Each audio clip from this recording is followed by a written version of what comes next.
우리가 모든 공부는 우리의 기억이고 기억의 평수가 넓은 사람은 넓은 집에 사는 거예요. 자, 그러면 여러분들이 독일사든 수학이든 양자역학이든 브레인 사이언스든 실온이든 여러분들이 지금 살고 있는 집이 몇 평수냐고 물어보셔야 돼요. 첫 번째. 이게 50평을 살든 13평을 살든 그 집에 갇혀 있어요. 그리고 두 번째 중요한 거는 요즘 최근에 생각하는 거예요. 집에 갇혀 있다라고 생각하는 이 세 개념을 확실히 하는 게 굉장히 학문을 하는데 도움이 돼요. 공부를 하는데. 자, 그러면 내 집을 50평으로 늘리겠다. 세계사 집을 확 늘리겠다. 수학, 아이고, 중고등학교 그렇게 했는데 이번에 박 박사를 만났으니까 이번에 한번 넓혀보자. 어, 실온 또 한번 넓혀보자. 저 그런 생각을 하잖아요. 그걸 스스로 내 집이 넓은 집에 살고 싶다고 욕망을 일으키는 사람은 전제 조건에 하나가 있어요. 이게 쉽지 않습니다. 이거 좀 어렵습니다. 이 문제는. 집에 안주를 해갖고 불편함을 못 느낀 사람은 9평짜리 집에서도 평생 그렇게 살 수 있어요. 집에 평수를 넓히는 사람은 딱 한 종류 사람이에요.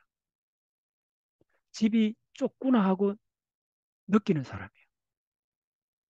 그럼 집이 좁다고 느낀다는 말은 무슨 말이냐 하면 평수를 넓힌다는 무슨 말이냐 하면 우리 집 내 방 바깥에도 어마어마한 영역이 있다는 걸 깨달아야 돼요. 이게 갇혀 있다는 말의 본질입니다. 갇혀 있다는 말은 내가 좀 더 떨쳐나가고 싶고 내 집을 넓히고 싶다는 말이고 내 집을 넓힌다는 말은 뒤집으면 무슨 말이겠어요? 내 집 바깥에 내가 넓힌 공간이 있다는 거예요. 지금은 모르지만 요 개념 연결됩니다. 이게 창의성의 근본적인 원리입니다. 창의성은 우리가 답답함을 느낄 때 창의성이 나와요. 내가 갇혀 있다는 걸 느낄 때 요 말 잘 따라오시죠. 잘못 해석하면 반대로 해석합니다. 여러분들. 아, 내가 참으로 얻은 곳에 갇혀 있구나 생각을 하면 저 파랑새처럼 창문을 열어두면 다른 세계가 있을 수 있구나. 오케이? 갇혀 있다는 개념이 왜 위대하냐 하면 그게 구속하고 뭐 자기가 돈이 없다든지 갇혀 이런 의미가 아니고 먼저 갇혀 있다는 걸 자각하는 사람은 자유를 동경하게 된다는 거예요. 다시 말하면 내가 갇혀 있다는 걸 창하게 자각을 하면 내 영역 바깥에 세계를 인정하게 돼요. 지금 문제는 여러분들 그 영역 바깥에 있는 세계를 인정을 철저히 못하기 때문에 바깥으로 안 나가는 거예요. 그냥 갇혀 있는데 만족하고 살기 때문에 불편함을 안 느끼는 거예요. 갇혀 있다는 것은 불편함을 느끼는 상태거든요. 그 사람은 바깥 세계를 갈 수 있어요. 자, 창의성을 제가 오랫동안 이제 생각을 해봅니다. 창의성은 뭐냐 하면 궁극적으로 이런 거예요. 지금 내가 살고 있는 이 환경, 나의 지식, 이거 말고 또 내가 지금 도저히 못 보지만은 문만 열고 바깥에 나가면 완전히 다른 어마어마한 세계가 있다는 확신이 들 때, 오케이? 요 문제입니다. 그러니까 여러분들이 공부를 하는데 실력이 안 느는 그걸 저는 근본적으로 이렇게 생각해요. 본인이 갇혀 있다는 걸 철저히 느끼면 더 넓은 세계가 있을 수 있구나. 근데 왜 갇혀 있다는 걸 못 느끼느냐 하면 그것을 만족하기 때문에 그래요. 그것을 편안하기 때문에 그래요. 그것을 문제의식을 못 발견해서 그런 거예요. 저는 갇혀 있다는 걸 이번에 아이슬란드 가서도 굉장히 많이 느꼈습니다. 다시 말하면 내가 머리로서 생각할 수 없는 다른 세계가 있을 수 있구나. 그걸 어떤 수로라도 한번 힘껏 본 사람은 달라집니다. 어, 뭐 이 책 잘 선정했어요. 항상 잘 선정하죠, 제가. 잘 선정했어요. 이 책을 읽어보면 근본적으로 우리가 자, 여러분들한테 물어볼게요. 나는 이 책의 그 장점이 핵심적인 딱 하나가 있다고 보는 사람이에요. 뭐냐 하면 여러분들이 수를 다루잖아요. 날짜든 뭐 생일 날짜든 뭐 뭐든 숫자잖아요. 주민등록번호든 숫자잖아요. 매일 숫자 속에 살면서 질문 한 번이라도 숫자는 무엇이라고 물어본 사람 있어요? 근본적인 선상에서 인류가 숫자란 게 그러니까 이 질문이 여러분 스스로에서 일어나지 않으면 이 책을 읽어봐도 감흥을 못 느낍니다. 어, 그래서 갇혀있다는 그 개념이 굉장히 유용한 개념이라는 거. 내가 갇혀있다는 걸 알 때 다른 세계를 동경할 수 있습니다. 다른 세계를 동경하는 게 중요합니다. 자, 다시 얘기할게요. 갇혀있다는 개념이 이게 부정적인 개념 아닙니다. 탈출을 하려면 무조건 갇혀있다는 걸 자각해야 됩니다. 자기가 굉장히 좁은 공간에 갇혀있다는 거. 자, 이런 개념입니다. 저도 최근에 동영상을 하나 보다가 한 3일 됐는데 했어요. 딱 한 대목이에요. 무슨 대목이 냐면 동영상 우연히 뭐 동영상을 보다 했던 그 대목이 뭐냐면 이런 내용이에요. 뭐 수학에 대한 이야기를 잠깐 하는 어떤 국내 유튜브 동영상이에요. 지금 유튜브 보시라 그랬죠. 학습 혁명이 일어나고 있습니다. 그런 단서들을 매일 발견합니다, 저는. 뭐라 하니까요. 자, 15 곱하기 25 해보세요. 암산은 조금 버겁지만은 자, 노트를 주고 펜을 주면 15 곱하기 25 하라면 지금 강의 든 사람은 1분 내로 다 할 겁니다. 그런데 15 곱하기 25를 할 수 있으려면 이탈리아로 유학 가야 됐대요. 띵. 대략 16세기까지 두 자리 숫자 곱하기 혹은 세 자리 숫자 곱하기를 할 수 있는 불란서 사람은 거의 없었대요. 그걸 하려면 그 기술이 갓 개발된 과학 선진국 이탈리아로 박사학위 유학을 가야 됐대요. 저는 그 대목에 칵, 윽 했어요. 이게 무슨 말이지? 아니, 곱셈 배우러 비싼 돈 들여갖고 수년 동안 유학을 가야 돼? 이게 유럽의 일반적 사정이었답니다.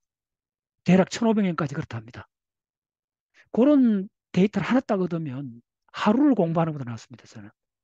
아, 우리가 흔히 더하기, 곱하기, 나누기, 빼기 하는 이거를 지금 중학생부터 모든 지금 현대인은 마음껏 할 수 있는데 1500년도는 두 자리 곱하기를 노트에다 할 수 있으면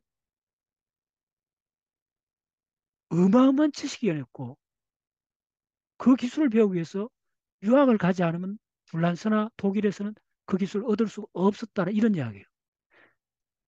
우리가 알고 있는 이 지식 체계든 뭐든 갇혀 있으면 그것을 불편함을 못 느끼면 당연시하는 이 어마어마한 함정에 빠져버려요.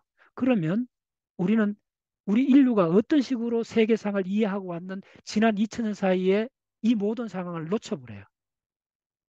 그리고 우리한테 보이는 거는 수학 어려운 거야. 헛수. 그거 도저히 이해 안 돼. 잘 들으세요. 헛수를 이해한 사람은 20세기 이후에 굉장히 똑똑한 수학자 소수 그룹 내놓고는 헛수 이해 못했습니다. 그러면 여러분들이 헛수를 이해 못하는 데서 면죄부를 주는 거예요. 하나도 스트레스 받지 말라는 거. 제가 어떤 분한테 며칠 전에 제가 질문했어요. 실제 이랬습니다. 0-4 하면 얼마입니까? 물었더니 그분이 다른 분야의 전문가입니다. 박 박사님, 0-4가 뭐죠? 어? 그분이 실력이 없어서 그런 거 아닙니다. 근데 이거 잘 따라오세요, 여러분들. 여기에 여러분들 지금 우리가 보는 이 세계상이라는 게, 아, 이게, 네, 결론. 마이너스 4라는 숫자, 마이너스 3이라는 숫자, 마이너스 숫자를 인류가 이해하게 된 데는 어마어마한 시간이 들었습니다. 하물며 그랬는데 헛수를 이해하는 거는요, 초기가 나와갖고 처음 그 나온 거는 꽤 오래됐습니다. 한 500년쯤 됐는데 헛수가 나오고 나서 그 숫자가 하나의 숫자라는 걸 깨닫기까지도 어마어마한 시간이 걸립니다. 두 번째, 그 헛수라는 개념이 현대 물리학의 핵심으로 자리 잡게 되는데 그까지는 적어도 100년 이상 시간이 걸립니다. 그리고 지금도 헛수가 함축하고 있는 의미는 계속 탐구하고 있습니다. 제 따라오셨나요? 그래서 갇혀 있다는 이 개념은 나는 모든 창의성의 출발점이라 봅니다. 자, 보세요. 지금 두 자리 곱하기조차도 그걸 하기 위해서 몇 년 걸쳐갖고 유학을 가야 된다. 그런 상황을 채가 여러분 이해하시면 우리가 지금 누리는 수의 이런 사칙 연산이나 이런 거 미분적분이야말로 어마어마한 사건이라는 걸 그걸 채하게 뚫어보셔야 계층이나 군론이나 이 추상 수학이나 이런 것들이 이제서야 급 없이 여러분들 본질을 순간적으로 알아버립니다. 요게 안 됐기 때문에 순간적으로 아는 현상이 안 일어납니다. 그래서 오랫동안 뭘 해봐도 실력은 안 늘고 애매한 거는 계속 남아있고 그런 게 아닙니다. 결코 그런 게 아닙니다. 근데 그런 걸 만나는 사람이 있고 못 만나는 사람이 차이는 어딨냐면 내가 갇혀 있다는 거. 내가 만들어낸 세계 속에 그 좁은 세계에 갇혀 있어 너무 편하게 지내고 한 번 또 이 바깥에 있는 어떤 세계가 어마어마한 세계가 실제로 거의 무한대에 가까운 세계가 있습니다. 이게 본론입니다. 다른 예를 들어줄까요? 그게 바로 차원에 관한 이야기입니다. 차원에 관한 이야기를 조금만 이해한 사람은 인류가 그동안 살았던 행성 지구 3차원 표면에 갇혀있던 이 상황이 어느 순간 홀연히 이거는 우주에 있는 슈퍼스트링에서는 11차원을 이야기하잖아요. 그 다음 블랙홀에서는 5차원을 이야기하잖아요. 차원을 건너뛰고 나면 상황이 완전히 뭐랄까 그 순간에 타임모션이 필요 없습니다. 아, 이 전체가 이렇게 된 거였구나. 내가 여기 갇혀 있었구나. 저는 매주 요즘은 거의 2, 3일 하면서 이런 상황을 만납니다. 왜 만날 수 있을까요? 저는 힐끗 본 겁니다. 내가 알고 있는 지식 체계가 뭐 스스로도 어느 정도 굉장히 볼륨이 크다고 느끼고 있지만은 그것은 내가 있는 차원 속으로 선배 들어오는 저 무한대에 가까운 가능성의 세계 중에 극히 일부가 내 의식에 잡혀 있는 것일 수도 있겠다라는 그게 순간순간 전율처럼 올 때가 많습니다. 나는 창의성의 본질이 이거라 봅니다. 가장 최고의 학습은 본인이 본인한테 물어보는 겁니다. 그때서 본인이 본인한테 물어봤을 때 너 지금 너 상태에 만족하고 있나?